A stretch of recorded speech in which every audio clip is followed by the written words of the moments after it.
With a 1500 milliamp hour battery, this is the SMOK RPM40. This boasts to be the true pod mod. Comes with 0.4 ohm coils, which is a new RPM mesh coil, or you can also stick in your Nord coils into this.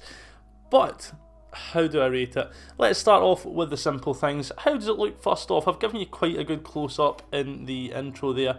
Just going to give you another quick spin round, but I mean, it comes in a wide variety of colours, but for me, I think this orange looks pretty fucking nice.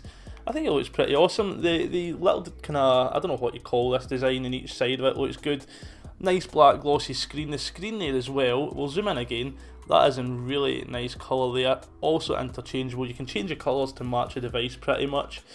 In terms of how it feels, bit of weight to it. Feels pretty solid. I don't think this is going to break too easy. It doesn't feel like cheap shitty plastic that you sometimes get with these kind of things. The feel of this is really good. What I will say, the pod at the top there, it is a square mouthpiece on it. I'm not always that into them, although I don't find it irritating me that much.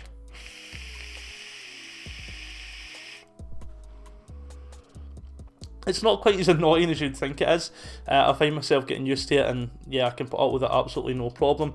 The paint on it, I've had this for a couple of weeks, and I really don't see anything too significant. I mean, it's certainly a fingerprint magnet. This black bit here collects fingerprints like fucking nobody's business, but in terms of the rest of the mod, it seems to be withholding really well to just how fucking clumsy I can be at times. It's pretty big though. It is pretty big for a pod, but they're saying it's a pod mod. Compared to other devices, I don't think I've got any sitting around. Yeah, there's one there, the Zoomix. I mean, compared to that is quite a difference in size. So it's fairly big, but it's still not like carrying around a Joule 18650 device with a sub-ohm tank in the top. And that is also the difference. Do not expect this to hit 100 watts like a triple mesh Falcon King coil or anything like that. This is a pocket-sized device. It's not going to do what some of these bigger kits do. But, personally, I think it looks really good. Moving on to the thing in the top here, the coil. Now, it does say in the wee intro bit that it's going to come with 2 coils here. This one is fitted with Nord coils, so if you happen to have a Nord or spare coils for it, you can put them in here. It's a press fit, so there is actually liquid in this. I shouldn't be doing it, but yeah. Comes out like that, spews all down my hand and down the floor. But it will give you this. This might be hard to get to focus. There we go. So that is basically the coil that is inside there. Look at the liquid running down my hand. Why I thought that was a good idea, I don't know. But yeah, it will take your Nord coils, but it also has these RPM coils. These are new coils to go with the device. I'm going to wipe my hands. I don't think I realised just how much liquid was in that little pod there. So yeah, the coil's in here. The 0.4 ohm mesh coil. I've had that in there for roughly about 2 weeks now, and it's still going strong.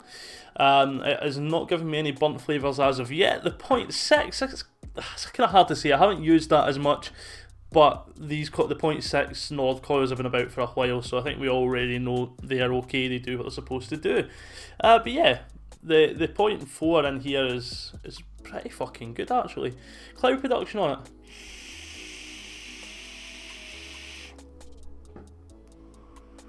Now that's at 25 watts, 0.4 ohms.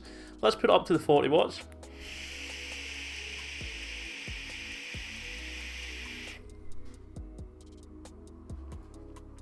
It's not huge, but it is still pretty big for what this is. For a little system like this, it produces nice big clouds. As I said before, it's not a sub-ohm tank as such. You're not going to get the smoke you would get.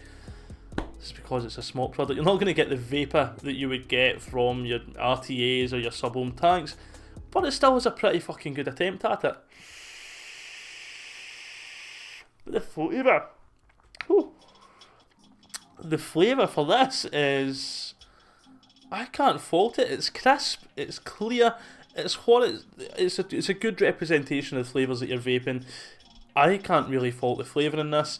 I'm, as I said before, maybe about 2 weeks in, and I haven't had any flavour drop either. The coil's just the same as when it first went in.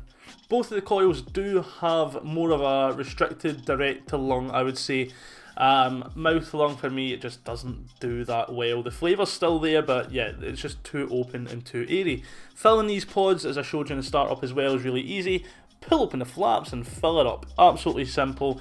No leaking from the pod whatsoever, unless you just do what I did and take the press fit coil out while you're still using it.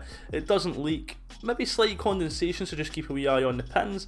But apart from that, not really much to complain about at all. And that's really, that's the main features of it.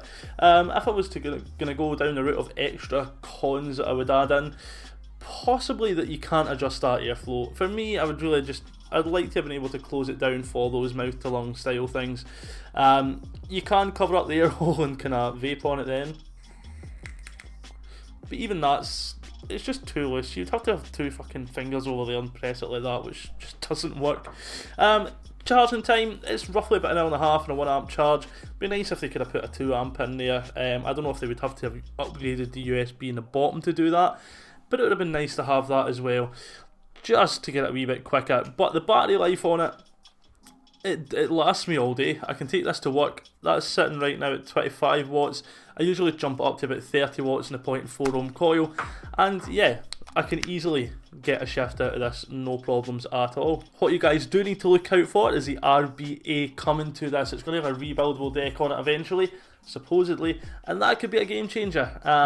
If that's the case, then you could theoretically restrict it a wee bit more yourself, and you're going to save heaps of money on these little fucking push fit coils again.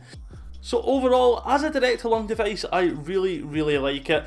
For mouth to lung, there's better systems available out there. It's still possible to use it as such, but it just doesn't quite cut the mustard when it comes to that.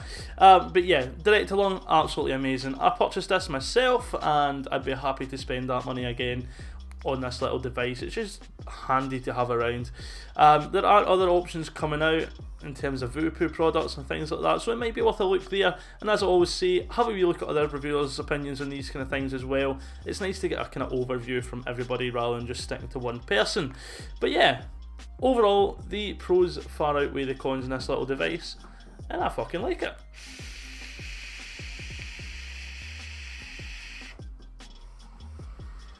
So I hope you have enjoyed today's review. As always, a huge thanks to Hip Hop Juice for sending out coils, cotton, all that kind of stuff for helping out. Obviously didn't put any coils in this today, but I am testing out their latest juice range. New labels to follow, which he's always going to ask me to say. But yeah, hope you enjoyed today's video. I have been PudPuss. If you can, leave a wee comment down below. Don't forget to hit the thumbs up button and subscribe to the channel. I will see you in the next video.